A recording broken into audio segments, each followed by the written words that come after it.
Mga anak ko, I got a new bag! Nay, bumili ka na naman? Ilang araw na tayong walang makain. Tapos inunan mo pa yan? Nay, nagugutom na ako. Kayong dalawa, wala kayong karapatang magreklamo ha? Alak lang naman kayo ng tatay niyo sa una niyang asawa. Tatawag ko kay tatay. Akin na yung cellphone mo. Hindi mo na ito makukuha sa akin. Ate, natatakot na ako sa kanya. O eto, kumain ka na. Ate, ganito na lang ba talaga buhay natin? Hindi. Hahanap ako ng paraan para makausap si tatay. Love, Padala ka naman ng 50,000, oh. Magbabayad kasi ako ng tuition ng mga anak mo. Tapos, ang dami pa nilang pinapabili. Tay, hindi totoo yan! Sinungaling siya! wala na siya. Akala mo talaga makakasumbong ka? Talagang sinusubukan mo ko, ha? Walang iya ka talaga, tita! Ayan, diyan kayo nababagay. Ikukulong ko kayo dito. Wala akong pake kung anong mangyari sa inyo. Tay, tulungan mo kami. Ate, mamamatay na ba tayo dito? Tiwala lang, Kyle. Kakayanin natin to. Kyle? Ang taas ng lagnat mo! Tita, tulong! Dali natin sa hospital si Kyle! Ang ingay naman ng mga yun. May bago na naman akong bag. Kyle! Delivery po. Salamat naman, dumating na yung bago ko cellphone. Oh, ano pa ginagawa mo dyan? Binayaran ko na to sa online. Tama nga sila. Inuubos mo lahat ng pera ko sa mga luho mo. Ha? Ramon? Umuwi ka? Kukulong ko kayo dito. Wala akong pake kung anong mangyari sa inyo. Grabe ng pinagagawa ng babaeng to. Ginagawang hayop ang mga bata.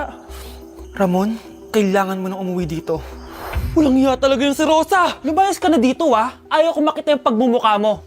Tsaka lahat ng mga pinambibili mo, bayaran mo to sa akin. Tapos na ang maliligayang araw mo. Tulong! Scarlett! Scarlett! Tay! Kyle! Okay na si Kyle. Buti na lang, agad niya siya nadala dito. Sorry mga anak. Kung alam ko lang, uuwi ako agad. Tay, ang importante, nandito ka na. Yay! Nandito na si tatay! Makakain na ulit tayo ng masarap, ate! Huwag kayong mag-alala anak. Hindi na kayo malalapitan ng babaeng yon. Pangako. Kapag pinirmahan mo to, akin na lahat ng mga kayamanan mo. Oh, pirmahan mo na. Tita, wala naman ako field trip ah.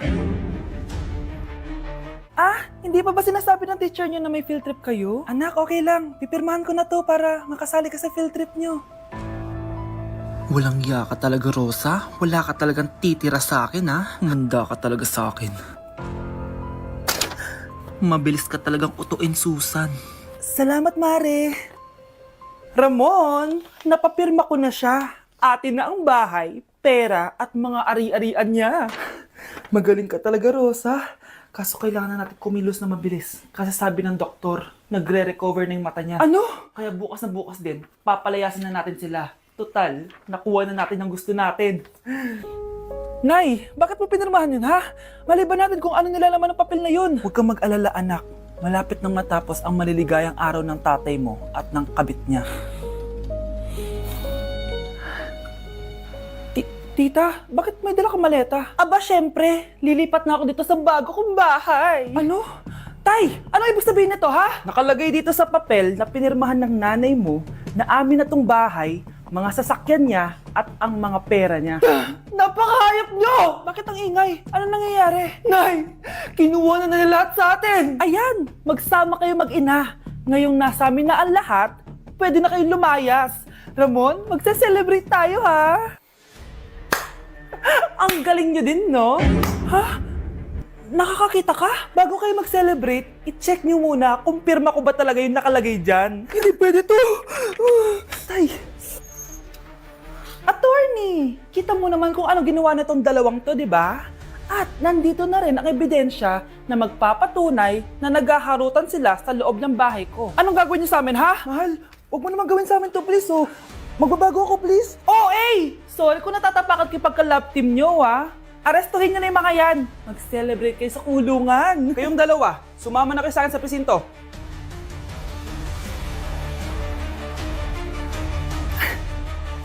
Kinulong po ni nanay si Scarlett sa bodega. Ha? Anak? Anak? Walang ya talaga yung tita mo. Anak, sorry kung ngayon lang ako nagpakita. Pinakulong kasi ako ng babaeng yan. Deserve mo makulong. Ikaw ang ikukulong namin dahil child abuse ang ginagawa mo. Ano? At hindi mo na din makukuha ang 50% ng mana. Hindi pwede! Nay, masaya ako na nandito ka na. At hindi na din tayo maghihirap dahil sa pamana ni tatay. Masaya din ako, anak. Siyempre kasama ka dito sa Manta.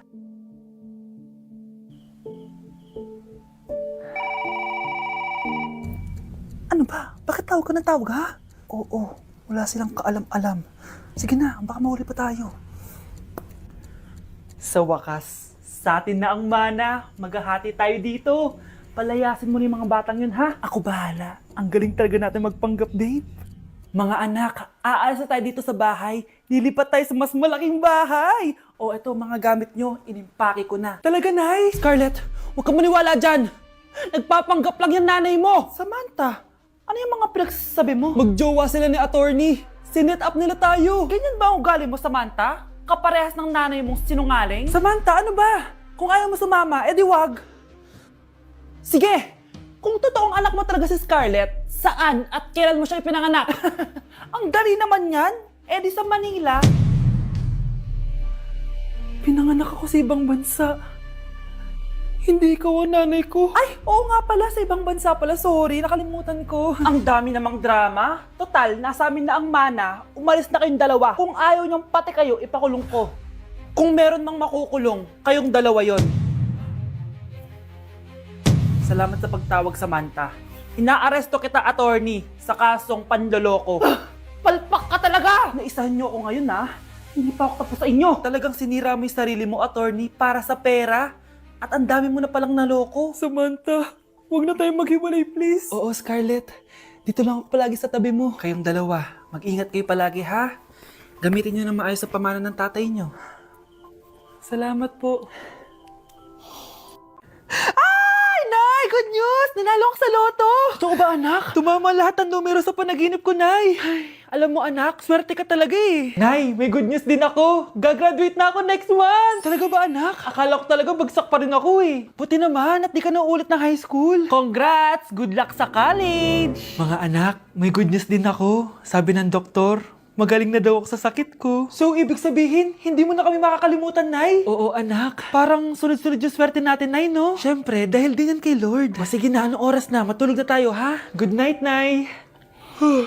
Grabe, ang kalat naman. Oo, anak. Ba't kising ka pa? Nay, sobrang kalat kasi dito sa bahay. Naglinis lang ako. Anak, tigil mo yan. Masama yan. Ha? Bakit? Masama na ba maglinis, Nay? Hindi mo ba alam yung pamahiin na bawal magwalis sa gabi? Kasi pag nagwalis ka, parang tinataboy mo daw yung swerte palabas ng bahay. Ako, Nay, 2025 na. Naniniwala ka pa rin sa pamahiin? Tumatanda ka na talaga. Ay, hindi ko alam, anak. Takot lang ako na malasin ulit tayo. Sige na, Nay. Itulog mo na yan. Malapit na ako matapos dito. Matulog ka na rin, ha? Nasaan na yun? Hindi pwede mawala yun. Oo, anak, ano nangyayari? Umagang-umaga sumisigaw ka. Nay, nawawala yung lotto ticket natin. Hindi natin makiklaim yung pera. Ha? Sige anak, tutulungan kita maghanap, ha? Ay, baka nandito lang yung banda.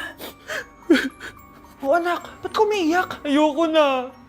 Ginawa ko naman lahat eh, pero binagsak pa rin ako ng teacher ko. Ano? Hindi na daw ako kasama sa mga gagraduate, Nay.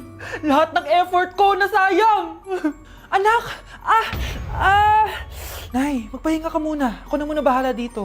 Ano na naman nangyayari sa pamilya natin? Anak? Scarlett? Kyle? Susan? Kamusta ka na? Dok? Ba't nandito ka? Dinalaw kita para kamustahin ka. Mga musta? Eh di ba sabi niyo magaling na ako, Dok? Yun din nakakala ko. Ha? Teka lang, nakita mo ba yung mga anak ko? Susan, matagal nang patay ang mga anak mo. Ha? Hindi mo ba naaalala? Pareho silang na-depress. Si Scarlett dahil sa nawala niyang lotto ticket. Si Kyle naman dahil hindi nakagraduate. Kaya, ayun. Kailangan mo ulit maggamot, Susan. Dahil lumalala na naman ang demensya mo. Ganda nito, oh. Sana maging successful yung pagbebenta ko ng damit noon, ha? Mahal, ang dami nating ibebenta mamaya. Manifest natin na makabenta kayo, Nay, para makaahon na tayo sa kahirapan. Hindi ako makapaniwalang nabili ko na yung pangarap kong tig 200,000 na relo. Wow, ang ganda niyan, Tay. Anak, tignan mo ito binili sa akin ng tatay mo. Diba ang ganda? Hala, di ba mahal yan, Nay? Mas mahal pa to sa bahay ng kapitbahay natin, no? Magbebenta ulit kami mamaya para mas marami tayong pera. Anak, binilang kita ng kotse. Gamitin mo to pag pupunta ka ng school, ha? Ha? Tay, di ko naman po kailangan ng kotse. Kaya ko naman po mag-commute. Gumastos pa tuloy kayo. Dami mo naman sinasabi, anak. Sige na, puntahan mo na sa labas. Wow!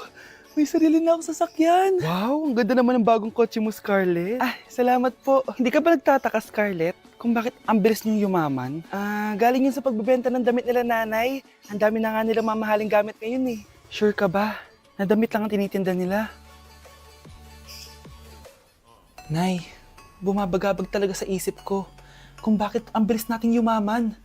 Ano ba talaga binibenta niyo ni tatay? Ano ka ba anak? Malaki talagang kita sa pagbebenta ng damit. Pero nay, wala nang pero-pero. Hindi ka ba masaya anak? Na mayaman na tayo? Na nabibili natin lahat ng gusto natin? Sige na, mag-aayos pa ako ng benta ko. Mahal, nakauwi ka na ba?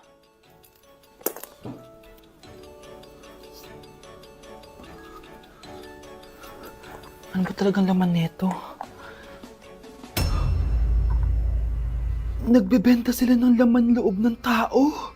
Wow! Sobrang ganda, mahal! Buti naman nagustuhan mo, mahal. Nga pala, kinuha ko na yung laman loob ng kapitbahay natin. Si Rosa?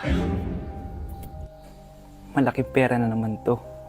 Mahal, hindi dapat malaman ni Scarlett to, ha? Ano yun? Nasaan yung ledger? Nandito lang yung kanina. Ba't mo winala yung ledger, mahal? Nandun lahat ng mga sikreto natin. Sinong tao dyan? Hey Susan, someone's calling. Hello anak, kamusta na kayo dyan? Padala ka ng 10,000 ha, dahil wala na kaming baon ng mga kapatid ko. Anak, pasensya ka na, di mo na ako makakapagpadala ngayon. Di ba pumunta ka dyan para sa amin? Wala ka naman palang kwenta eh. Sige anak, gagawin ko ng paraan ha. Di na muna siguro ako bibili ng gamot para may maipadala ako. Ako? Wala na ako nanay, di ba? Sino yung tumatawag, te? Di ba nasa ibang bansa yung nanay niya? Ano naman gusto mo? Hello, anak. Buti naman sinagot mo na. Nagpadala pala ako sa inyo ng mga kapatid mo. Baon niyo yun tapos pampagawa na rin ng bahay. Okay. Ikaw na bahala dun, ha? I love you. So, ayun na nga.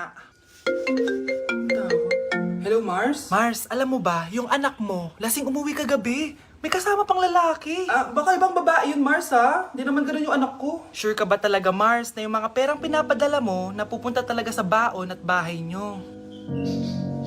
O ano? Nakapagpadala ka na ba ng pera? Oo, anak. Nagpadala na ako kanina. Dagdagan mo, ha? Marami kaming bayarin ngayon. Anak, matanong ko lang. Saan mo ginagastos yung mga pinapadala ko? Babe, ano ba? Oh, babe, shot ka pa.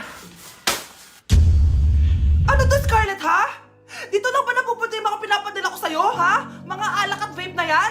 Ba't umuwi ka pa? Nagpakahirap ako sa ibang bansa para sa inyo ng mga kapatid mo.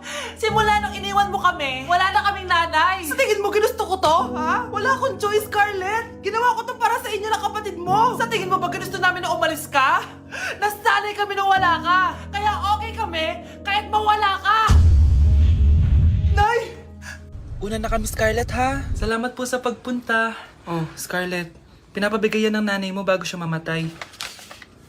Ang laki nito, tita. Inipon ng nanay mo yan para sa inyo ng mga kapatid mo. Sana gamitin mo ng maayos. Kahit wala ka na, hindi mo pa rin kami pinapabayaan. Salamat, Nay. Sana yan ang makakapagpabago sa'yo, anak. Balang araw, babalikan din kita.